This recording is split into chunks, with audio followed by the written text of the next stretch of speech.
हे नाथ, जैसे पिता का मन पुत्र से प्रेम करता है, जैसे अपने घनिष्ठ मित्र पर दृढ़ विश्वास रहता है, और जैसे राजा से प्रजा भयभीत रहती है, वैसे ही यह मन सब तरह से आप में लग जाए, आपसे ऐसा प्रेम करे जैसे अपने इकलौते बेटे से प्रेम होता है, आप पर इतना विश्वास हो जैसे घनिष्ठ मित्र से विश्वास होता है, और आपसे डर लगे कि कभी कोई आपकी आज्ञा का उल्लंघन ना हो जाए।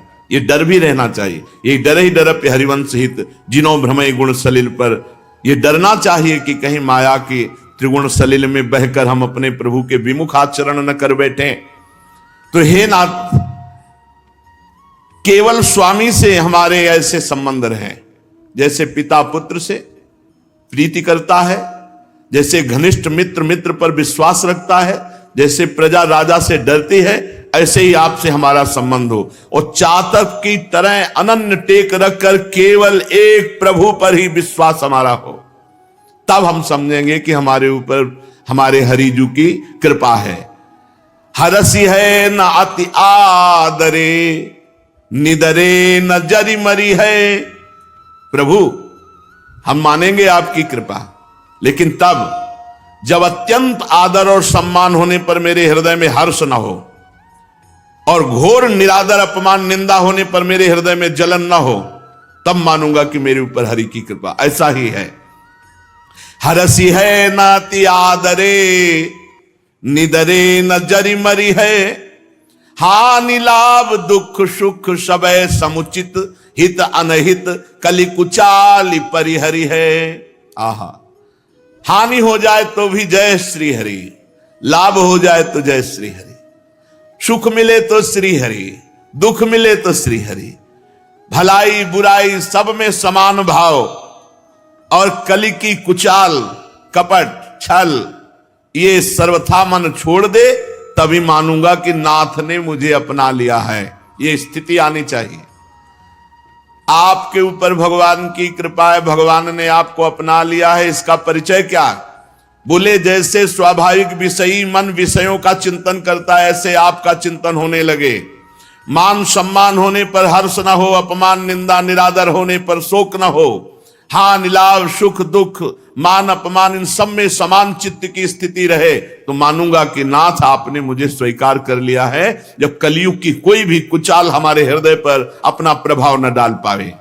प्रभु गुण सुनि मन हरसि है, नीर नयन धरी है। जब आपकी चर्चा सुनकर आंसू आ जाए और कपोल आंसुओं से भींग जाए, तो तुलसीदास भयो राम को विश्वास, प्रेम लखी आनंद उमगी उर भरी है। तुलसीदास जी कहते तब हमारे हृदय में विश्वास हो जाएगा कि भगवान ने मुझे स्वीकार कर लिया, और प्रभु का प्रेम लख करके आनंद मगन होकर निर्भय हो जाऊंगा। और ये हे प्रभु आपकी तरफ से होगा। आप कृपा करो तो ये सारे भागवतिक लक्षण हमारे हृदय में प्रकाशित हो जाएं। नाथ, आपकी ही प्रेम वृत्ति से हमारे हृदय में प्रेम जगेगा। हमारे में सामर्थ्य नहीं कि हम आपसे प्रेम कर सकें, इसलिए हे कृपालु कृपा करो और मुझे स्थिति दो, ये भागवती की स्थिति दो, जिससे हर समय आपका स्मरण होता रहे। अंदर ही अंदर बुद्धि रूपी राक्षसी मन को आकर्षित करके कभी स्त्री भोग के लिए, कभी पुरुष संयोग के लिए ऐसे आकर्षित करती रहती है। और प्रसरति मिष्ट वस्तु रसनाम, ये जबान अच्छे अच्छे स्वादिष्ट पदार्थों की तरफ घसीट रही है। कैसे हमारा कल्याण होगा? मनाक्षा ना वर्तते, जरा भी हटाने की कोशिश करो, हटी नहीं रही। जबान को अच्छे अच्छे पदार्थों की चाट लग गई, जनेंद्री को भोग की चाट लग गई। निरवधि लोक रंजन परो भवो दरार्थे का, बस संसार के मनोरंजन में मन लगता है, प्रभु में नहीं लगता। ठीक ऐसी स्थिति सबके मन की पढ़ करके श्रीपाद प्रबोधानंद जी कह रहे हैं, जनेंद्री भोग के लिए लालायित है, रसेंद्री अच्छे अच्छे पदार्थ खाने के लिए, और मन संसार में मनोरंजन करना चाहता है, तो किस तरह मेरा अधिकार बनेगा भगवत प्राप्ति का? कैसे अधिकारी बनूं भगवत प्राप्ति का? किस तरह से मैं श्री धाम वृंदावन वास कर सकूं? तो आगे उत्तर दे रहे, चरत यथेष्टमिंद्रिय गणा वयम न युष्मद्रुहा। जाओ, आज से छूट देते हैं।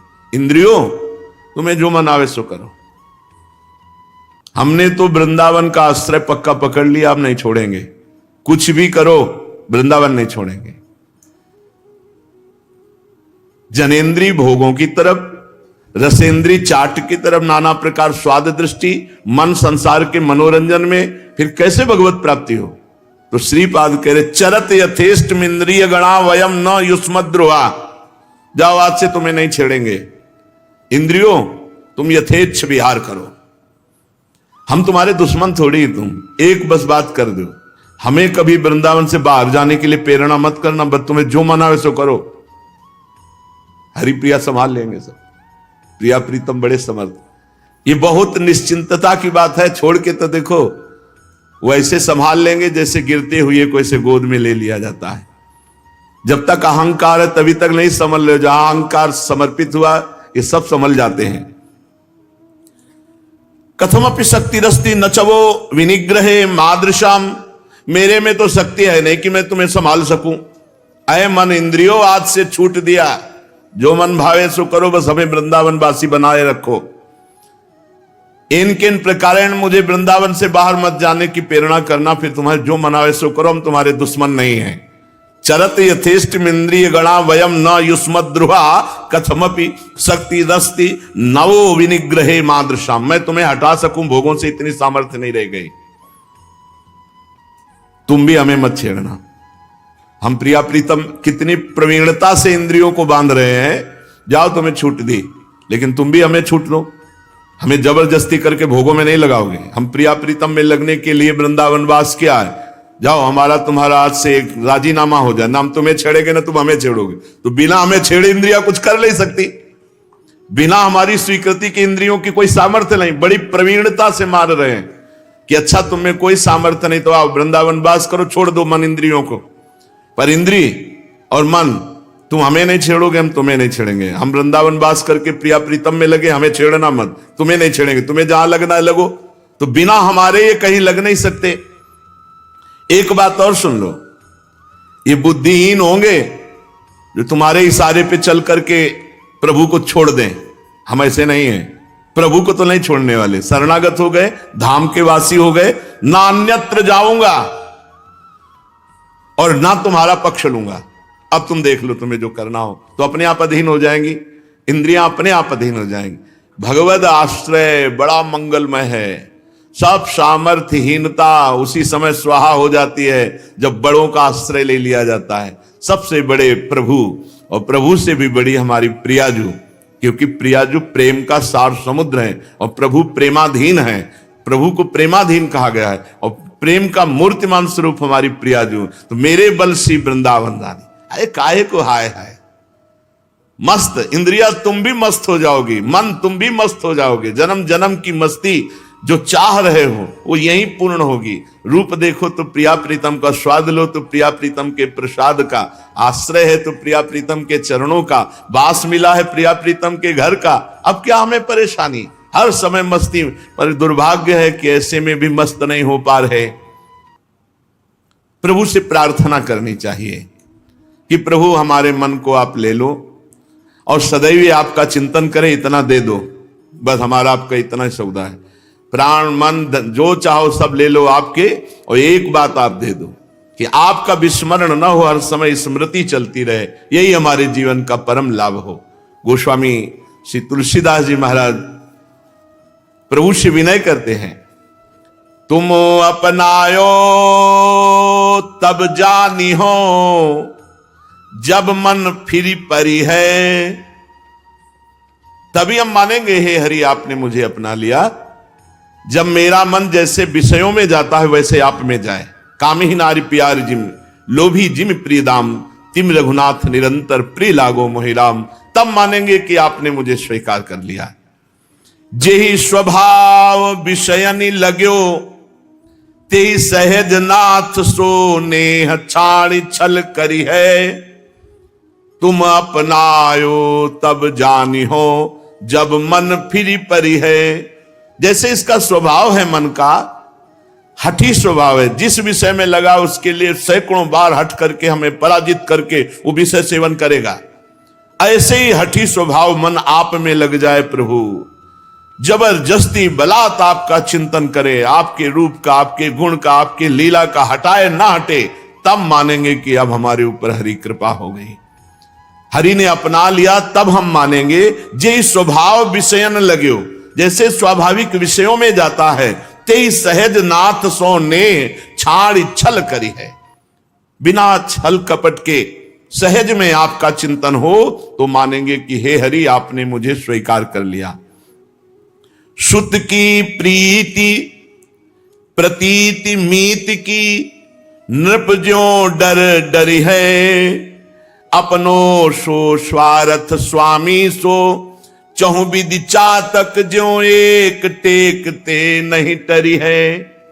प्रभु की अहेतुकी कृपा से मन की गति संसार के भोगों से हटकर सच्चिदानंद तत्व में लगती है। ये कृपा की पहचान है। हम पर कृपा है, इसकी पहचान क्या है कि जैसे विषयी पुरुष का सहज में मन विषयों में जाता है, ऐसे ही हमारा मन, हमारी इंद्रियां प्रभु में जाने लगे। जो मनाखष्टान इंद्रियाणि प्रकृति स्थान कर्षति, वो परमात्मा स्थान कर्षति। हमारा मन, हमारी 5 ज्ञानेंद्रियां ये जब स्वाभाविक प्रभु की ओर जाने लगे तो समझ लेना चाहिए कि अब हमारा काम हो गया, भगवान ने हमें स्वीकार कर लिया है। भगवान की स्वीकृति का यही लक्षण है कि हमारा स्वाभाविक मन परमात्म चिंतन में डूबने लगे। स्वाभाविक जैसे विषय आकर्षण होता है, ऐसे भगवद आकर्षण होने लगे। तो ये हमारे ऊपर कृपा तो है सबके ऊपर, क्योंकि धाम मिला, सत्संग मिला, उपासना मिली। अब हमें अपनी तरफ से कमजोरी नहीं रखनी, अपनी तरफ से पूरा प्रयास करना है भगवद स्मरण का, और जो कमजोरी है वो प्रभु दूर करेंगे, बड़े करुणा निधान हैं। यदि हम चूक गए, भजन नहीं बना पाए और विषय चिंतन, विषय सेवन में, तो श्रीपाद कह रहे कुंभी पाकाधिकतर महादुख संभार गेहा। रंभी दंभी न भय चकिता, स्त्रियाख्य कुंभी न सीता। गंभीरांत प्रणय रहितो, माधवे साधुलंभे। स्तंभी भूतस्तदपि न रसोत, जृंभि वृंदावनम भो। कुंभी पाक नरक से भी अधिक दुखतर बना देने वाला ये अहंकार है। पुरुषत्व का अहंकार, स्त्रीत्व भाव का अहंकार, विद्या का अहंकार, धन का अहंकार, यौवन का अहंकार, ये नरक भुगाने वाला है। इसलिए पहला तो अहंकार का त्याग करें। ये अहंकार बहुत खतरनाक है। अपने में गुण बुद्धि जब आने लगे, दूसरों में दोष बुद्धि आने लगे, तो जान लेना चाहिए अहंकार जागृत हो गया है। जितना अहंकार पुष्ट होगा उतना ही आवागमन, नाना प्रकार के दुख भोगने पड़ेंगे। इसलिए उपासक अहंकार से बचे, गुरु कृपा प्रसाद से, नाम जप के प्रसाद से और सत्संग से प्राप्त विवेक के द्वारा। जितना अहंकार गलित होगा उतना ही भगवत तत्व प्रकाशित होगा। इसलिए कह रहे हैं कुंभी पाकाधिकतर महादुख संभार गेहा। ये देहाभिमान प्रतिपल नरक जैसा कष्ट देता रहता है। कभी ईर्ष्या, कभी द्वेष, कभी काम, कभी क्रोध, कभी लोभ, कभी मोह। ये अहंकार पिंड नहीं छोड़ता। श्रीपाद कह रहे हैं यदि इस अहंकार के अनुसार चेष्टा करोगे तो अगला उसका कदम है रंभी, रमण। वो आपको काम भाव में फंसा देगा।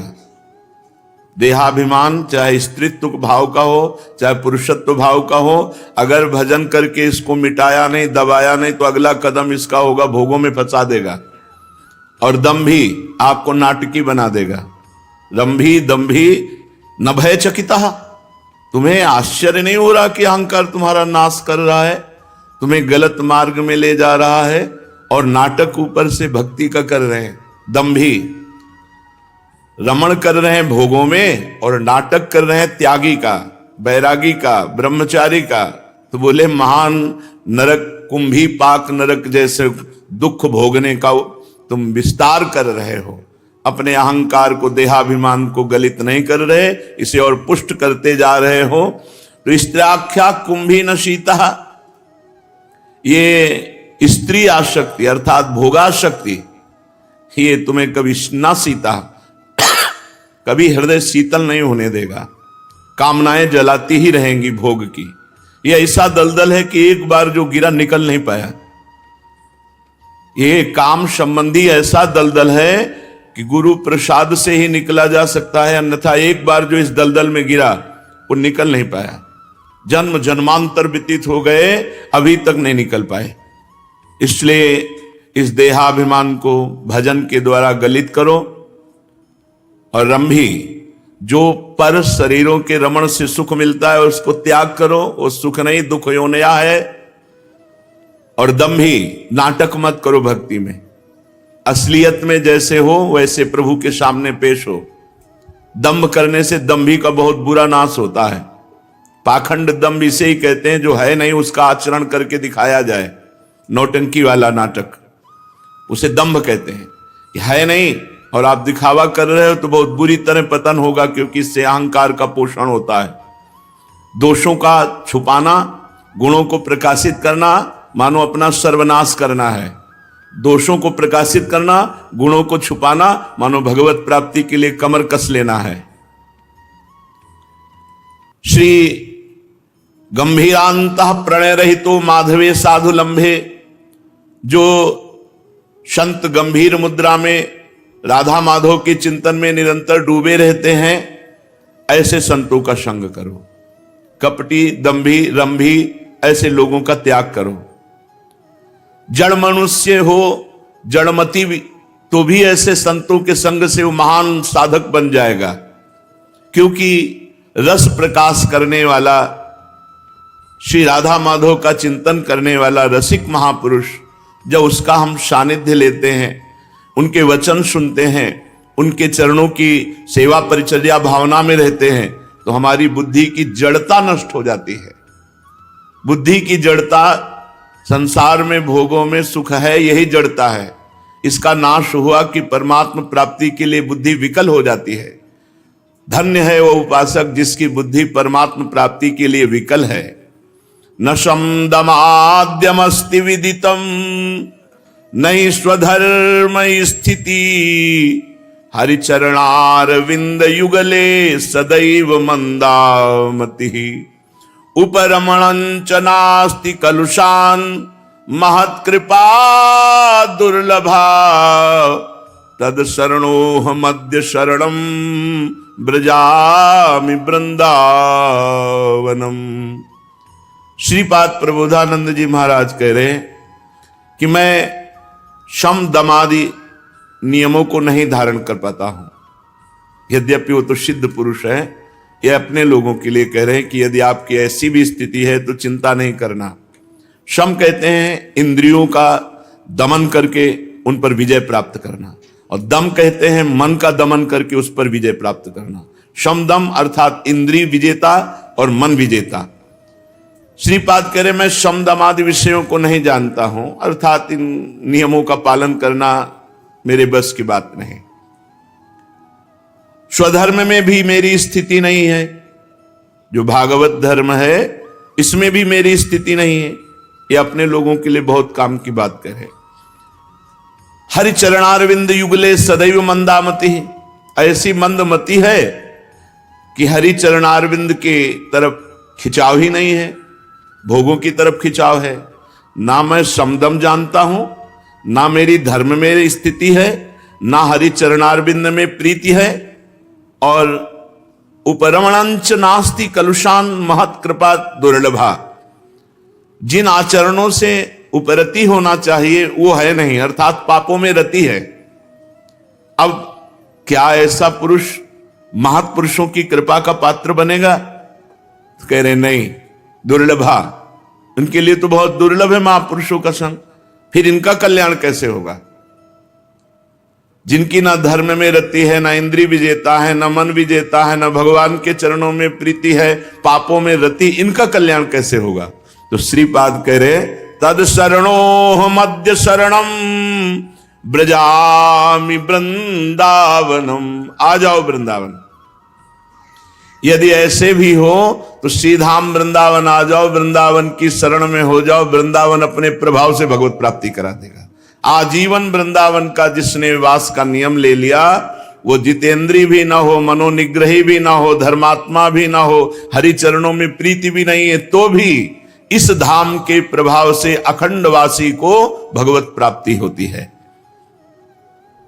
हरि हरि राक्षसी यमवला मनमनः कर्षति प्रसरति मिष्ट वस्तु रसनाम मनाक्षना वर्तते निरवधि लोके रंजन परो भवोदरार्थे क तमदमधोधिकार रहितो वसामि वृंदावने।